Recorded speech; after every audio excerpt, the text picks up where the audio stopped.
Hello everyone.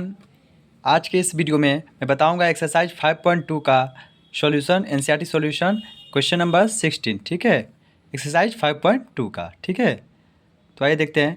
Determine the AP whose third term is 16 and the seven term exceed the fifth term by 12। यानी कि question में क्या कर रहा है, देखिए सॉल्व करते हैं। देखिए क्वेश्चन में क्या कहते हैं।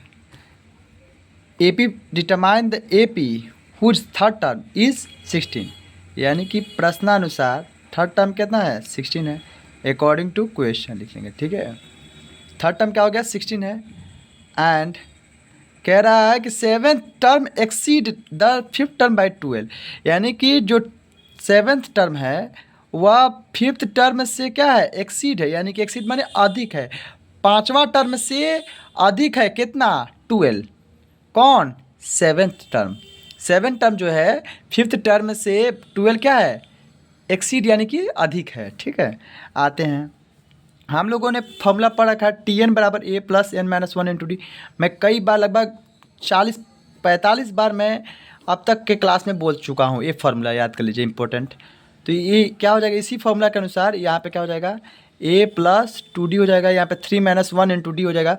T3 निकाल लेंगे तो a plus 3 minus one into D, यानी कि a प्लस 2d, यानी कि 16। Equation first.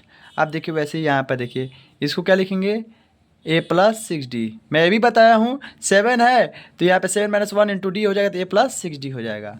वैसे a प्लस 4d हो जाएगा यहाँ पर सिमिलरली। ठीक उसी प्रकार 2 a से ख़त्म हो जाएगा तो क्या बचेगा, 6d इधर हो गया, ये प्लस इधर जाएगा तो माइनस हो जाएगा 12। ये 2d बराबर 12 कट जाएगा। d बराबर कितना होगा, 6। जब d बराबर 6 आए तो इक्वेशन फर्स्ट में पुट कर दीजिए। Put value of d equal to 6 in equation first. ठीक है, इक्वेशन फर्स्ट में पुट करते हैं तो a प्लस 2d बराबर 16 है। तो a नहीं दिया हुआ है, 2 इंटू 6 16। तो a बराबर क्या हो गया, 16 में से ये 12 हो गया, प्लस है उधर जाएगा तो माइनस हो जाएगा, यानी कि a बराबर 4 हो गया। बस समझा गया। a बराबर जब 4 हो गया तो AP आप फाइंड कर सकते हैं। डिटरमाइन द AP फाइंड करना है तो AP कौन कौन सा होगा, अरे T1 होगा, T2 होगा, T3 होगा, dot dot dot dot dot Tn, यही ना होगा AP का। तो T1 को ही क्या कहते हैं, फर्स्ट टर्म कहते हैं। पहला फर्स्ट टर्म है, पहला पद है, तो फर्स्ट टर्म कौन सा है, 4 हो गया। फिर T2 का मतलब आगे का मतलब 6 जोड़ते जाएंगे, कॉमन डिफरेंस 6 आना चाहिए ना, तो 6 जोड़ दीजिए 10 हो गया। फिर जोड़िए 10, 6 जोड़िए 16, फिर 6 जोड़िए 22, तो ये क्या हो गया, AP हो गया। बस समझ रहे हैं। या आसानी से सेकेंड टर्म निकाल सकते हैं इस फार्मूला से, थर्ड टर्म निकाल सकते हैं इस फार्मूला से, या आसानी से हम लोग कह सकते हैं AP जब लिखना है कॉमन डिफरेंस दिया हुआ है 6, यानी कि जैसे फर्स्ट टर्म हो गया 4 तो कॉमन डिफरेंस 6 होना चाहिए, तो प्लस 6 कर देंगे, फिर प्लस 6 कर देंगे, तो हमेशा क्या होगा, जो नेक्स्ट टर्म में से प्रीवियस टर्म घटाएंगे तो कॉमन डिफरेंस 6 आ जाएगा। तो ये AP हमारा हो गया। बस समझ रहे हैं, तो ये आंसर हो गया। आइए नेक्स्ट क्वेश्चन में देखते हैं। 17 क्वेश्चन नंबर कह रहा find the 20 term from the last term of AP। इतना, ये जो AP है इसके लास्ट टर्म से क्वेश्चन कर रहा है 20 term of the from the last term से इधर से 20वां टर्म कौन सा होगा। बस समझ रहे हैं। अब तक तो हम लोग देख रहे थे कि इधर से 20 टर्म कौन सा है, फाइंड करना था तो डायरेक्ट इस फॉर्मूला पे पुट करते आराम से। A और D देखिए, जैसे यहाँ पे A दे दिया है, D दे दिया है, आसानी से पुट करते निकल जाता। लेकिन यहाँ पे कह रहा है कि फ्रॉम लास्ट टर्म, यानी कि लास्ट टर्म अंतिम पद से 20वां टर्म कौन सा होगा। तो जब भी ऐसा क्वेश्चन दे तो हम लोग क्या कहते हैं, फ्रॉम द लास्ट टर्म, तो क्या कर दीजिए, रिवर्स कर दीजिए। AP को क्या कर दीजिए, रिवर्स कर दीजिए। तो रिवर्स करेंगे तो ऐसे हो जाएगा, रिवर्स कर दीजिए। बस समझ रहे हैं, ऐसे रिवर्स कर दिए। अब ये हमारा असली AP कौन सा हो गया, 253 डॉट डॉट डॉट 1383, ये हमारा AP हो गया। किसके लिए, अब इधर से क्या करेंगे, फ्रॉम द लास्ट टर्म हो गया, फ्रॉम द लास्ट टर्म से कर लिए हैं। अब इधर से 20 टर्म निकाल देंगे तो ये जो 20 टर्म निकालेंगे, ये जो 20 टर्म निकालेंगे, ये क्या हो गया, फ्रॉम द लास्ट टर्म से 20 टर्म हो गया। तो देखिए यहाँ पे फर्स्ट टर्म क्या हो गया, ए बराबर 253, डी बराबर कितना दिया हुआ है, करेंगे तो नेक्स्ट टर्म से प्रीवियस टर्म घटाइए तो -5 हो जाएगा। बस समझ रहे हैं, नेक्स्ट टर्म में से प्रीवियस टर्म को घटाएं, डी आ गया। आप देखिए T20 निकालना है तो a + 90d, ए कितना दिया है 253 + 19 × -5, 253 -95 सब्ट्रैक्ट कर दीजिए। बस समझ रहे हैं, यही हमारा करेक्ट आंसर हो गया। यानी कि फ्रॉम द लास्ट टर्म से 20 टर्म कौन सा होगा, 158 होगा। ठीक है, तो क्वेश्चन इजीली समझ में आ गया होगा जहाँ तक उम्मीद है आपको। आइए हम लोग क्वेश्चन नंबर 18 देखते हैं क्या कर रहा है। The sum of the 4th and 8th term of AP is 24 and the sum of 6th and 10th term is 44, find the first 3 terms of the AP। यानी कि T1 निकालना है, T2 निकालना है, T3 निकालना है, फर्स्ट 3 टर्म ऑफ AP का। First 3 term का मतलब क्या हो गया, इसका मतलब क्या हो गया, T1 यानी कि पहला पद, दूसरा पद, तीसरा पद निकालिए, या इसी को ऐसे कर सकते A1 निकालिए, A2 निकालिए, A3 निकालिए, डॉट डॉट डॉट डॉट। बस समझ रहे हैं। तो अकॉर्डिंग टू क्वेश्चन क्या कर रहा है, ये सॉल्यूशन यहाँ पे लिखेंगे। अकॉर्डिंग टू क्वेश्चन कर रहा है कि 4th term, sum of 4th term, sum of 4 and 8 term equal किसके है, 24 के। Equation first. फिर क्या कहते हैं, sum of 6 term, sum of 6 term, sum of 10 term किसके इक्वल है, दोनों का सम 44। इक्वेशन इससे मतलब ये भी लिखना नहीं है, इसी को इसको सॉल्व करेंगे तो इक्वेशन फर्स्ट मिलेगा और इक्वेशन सेकंड मिलेगा। आगे के पेज, नेक्स्ट पेज पे मैं बताता हूँ इसका पूरा सॉल्यूशन। देखिए देखते हैं, ये दिया हुआ है और ये दिया हुआ है, ठीक।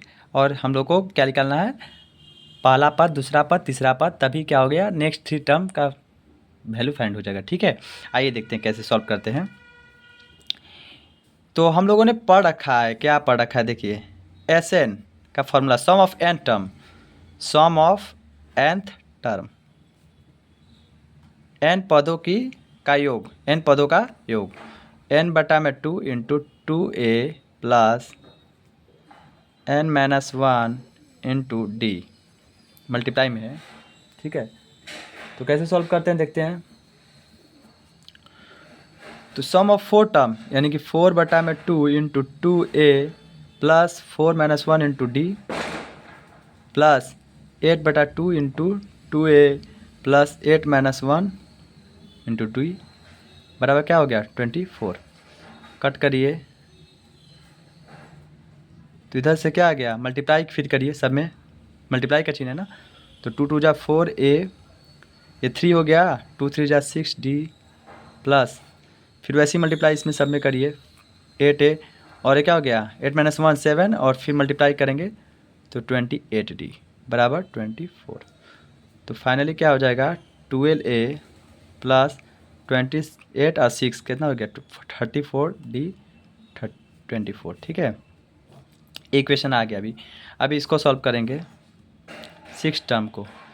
6 टर्म का सम ऑफ टर्म कितना हो जाए, देखिए 2a + 6-1 × d plus 10/2 2a + 10-1 × d ऐसे बराबर 44। कट करना चाहते कटाइए, मल्टीप्लाई करिए ब्रैकेट के अंदर वाले को, 3 × 2 = 6 प्लस 6-1 5, 3 मल्टीप्लाई करेंगे 15d प्लस वैसे मल्टीप्लाई करिए 5 × 2 = 10a प्लस 10-1 9 हो गया, फिर मल्टीप्लाई करेंगे 45d हो जाएगा 44। तो क्या कर देंगे, ऐड करिए जो ऐड करने लायक है, तो ये आ जाएगा। तो अब इसको क्या कर सकते हैं, देखिए कॉमन लेना चाह रहे हैं, अगर कॉमन हो मिल जाता है तो कॉमन ले लेते हैं, 2 जैसे कॉमन ले लेंगे, 6a + 17d बराबर 24, कैंसिल हो जाएगा 12, ये अब हमारा फर्स्ट इक्वेशन हुआ। और यहाँ पे देखिए वैसे ही कॉमन ले लीजिए, कॉमन ले लायक है तो 30D बराबर 44, 22 हो गया। तो ये इक्वेशन सेकेंड हो गया। अब क्या करिए, दोनों इक्वेशन को क्या करिए, सॉल्व कर दीजिए। दोनों इक्वेशन को क्या करिए, सॉल्व कर दीजिए। बस समझ रहे हैं, दोनों इक्वेशन को क्या कर दीजिए, सॉल्व कर दीजिए।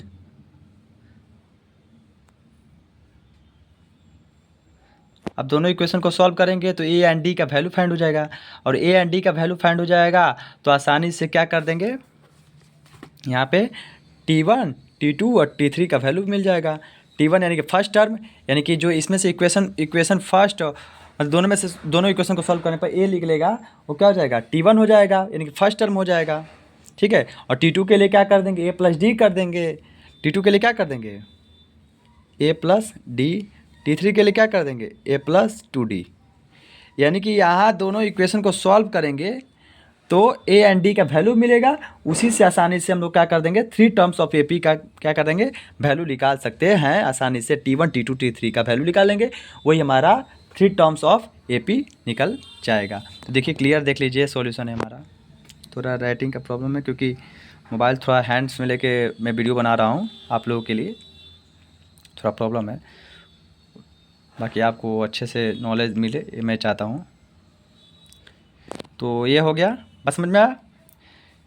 अब देखिए अगर आपको नहीं समझ में आ रहा है तो मैं इस इक्वेशन को भी सॉल्व कर दे रहा हूँ लास्ट तक, ठीक है। मैं नेक्स्ट पेज पे सॉल्व करता हूँ। देखिए जैसे क्या कर रहा है, 6a plus 7d, 6a plus 7d 17d sorry बराबर 12। ये इक्वेशन फर्स्ट था हमारा, ठीक है। और 8a प्लस 30d बराबर 22, 8a प्लस 30d बराबर 22, ये इक्वेशन सेकेंड था, यही ना था। देखिए बात देखिए, आप देखिए इस इक्वेशन को क्या करेंगे हम लोग, एलिमिनेशन मेथड से। एलिमिनेशन मेथड से क्या कर सकते हैं, सॉल्व कर सकते हैं। तो एलिमिनेशन मेथड हम लोग पढ़े हैं। एलिमिनेशन मेथड में क्या होता है कि किसी भी वेरिएबल का कांस्टेंट टर्म का मल्टीप्लाई इसमें कर सकते हैं, सेकेंड वाला का इसमें करेंगे, और फर्स्ट इक्वेशन का जो वेरिएबल का कांस्टेंट टर्म है उसको क्या कर सकते हैं, सेकेंड वाले मल्टीप्लाई करेंगे। तो ठीक उसी प्रकार सिमिलरली यहाँ पे 8 का मल्टीप्लाई यहाँ पे कर देंगे, और यहाँ पे 6 का मल्टीप्लाई इसमें कर देंगे, ठीक है। तो आइए देखते हैं। तो इसको क्या कर देंगे, 6 का मल्टीप्लाई करेंगे सब में, 6 8 जा 48, 180 डी बराबर 132। ये इक्वेशन थर्ड हो गया। और ये वाला जब मल्टीप्लाई कर किए थे इसका देखिए 48a प्लस 17 8 जा 136 डी बराबर 28 जा 96। ये हमारा इक्वेशन 4 हो गया। अब क्या करिए, सब्ट्रैक्ट कर दीजिए इक्वेशन 4 फ्रॉम थर्ड, ठीक है। इक्वेशन को घटा दीजिए तो देखिए 48 प्लस 180d बराबर 132, 48a प्लस 136d बराबर 96। सब्ट्रैक्ट करिए, साइन चेंज हो जाएगा।